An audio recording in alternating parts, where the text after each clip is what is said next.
Well, welcome back to Hall 3 here at the ICC in Birmingham. And around the smallest table in the known universe, we've got 4 of us now. It's an intimate. Yeah, it's quite cosy and it's quite warm under the lights. But so we've got Annabeth Robinson from Leeds College of Art and Jacqueline Houghton from the University of Leeds. So welcome, both of you.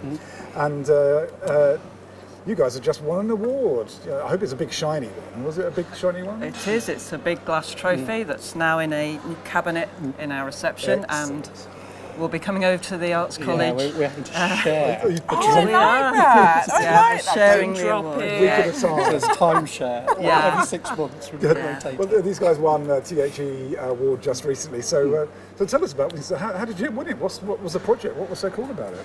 Well, I think partly it's a collaboration. Basically, what it is, the Virtual Landscapes project is this collaboration between Leeds College of Arts and School of Earth and Environment at the University of Leeds, and we're creating these virtual landscapes that we're taking students into to teach them sort of basic field skills, basic geological skills that they then use before they go into the real world, into the real field. We've also got engineering geology students. We've just created an urban landscape where they can go in and learn some of the basic skills they need to before, again, they go into the real world.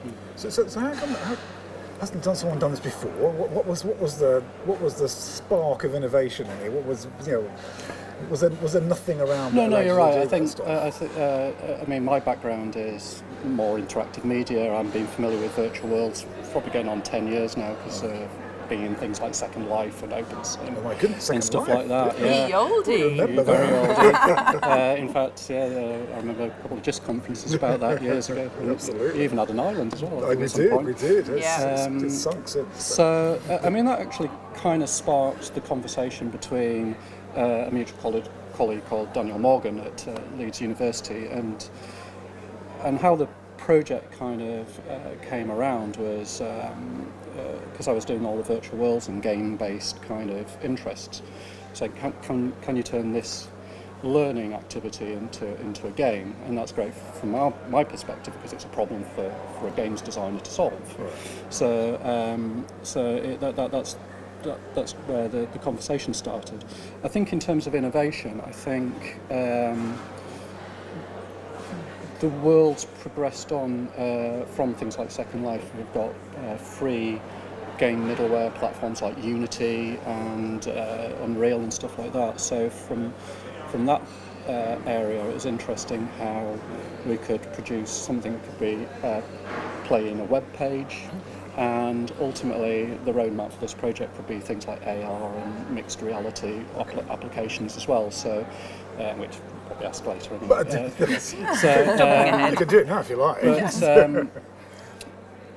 the gaming bit add to it? What's the quality that brings to it? Isn't it because it's fun? It is fun, but actually we steer away from the word game as much as possible because it actually, I mean, I'm a geologist and we're sort of coming in from a geological point of view. A serious skills, I guess. It's a landscape that we're sending students into, so there's no badges, there's nothing to win, but students get really excited by it because they don't expect to see, as you say, a game in the classroom. And so you get this rush of enthusiasm as they run around and discover the landscape and they look for the dead sheep and things like that. But it is actually a learning environment. I know that has different connotations these days, but that's what it is. It's so something we tend to explore and an enriching experience, presumably. But I suppose what the virtual environment adds as well, it's the virtual situated learning element. So as one of our kind of design philosophies right from the start is that it wasn't an app that did everything. In fact, the environment's more a sandbox. We let the tutor take command of it. I mean, it could even be used in like a flipped classroom situation. But there's a lot of paper-based activity as well. It sparked conversation. You know, it's it's that kind of cool. Great. So, looking ahead beyond this project, what's hot in virtual world and applications in education and research? That's That's a 10 big million. question. Well, I'll throw that one to you. I mean, you're seeing it here at Digifest today. I mean, you've got like Microsoft like showcasing the new HoloLens, and it's interesting since Google Glasses that came back. I think again the technology's moved on. It's integrated a lot of game technology like the Kinect. I think with the next round of smartphones actually having depth sensors into them, I think augmented reality and mixed reality is actually where it's at. I think VR's it's always going to be there because I think for training and simulation it's well grounded. Particularly, I mean, certainly military do lots with it. Yeah. So that's where there's a history already here. But I think that also the price point is becoming a point where it's exploratory for anyone. As I say, the Unity is practically free for a personal development license and things like that. So I think it's now encouraging more So people there's to a lot explore. more opportunity out there and a lot more understanding about what the potential is, which is why your project's as so Jackie inspiring. says, I mean, you got I'm seeing it also in the art college. Students coming.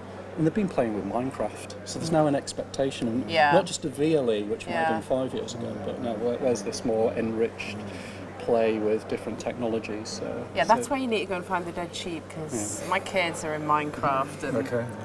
We're way too old for this now, then, so that's fine. And you've got a last question. I think you've got a last question. Haven't you? Oh, I do. No, I think I'm. Sorry? Okay. I think I'm handing over. Oh, no, that was it. Right, well, because I thought you had another question. But,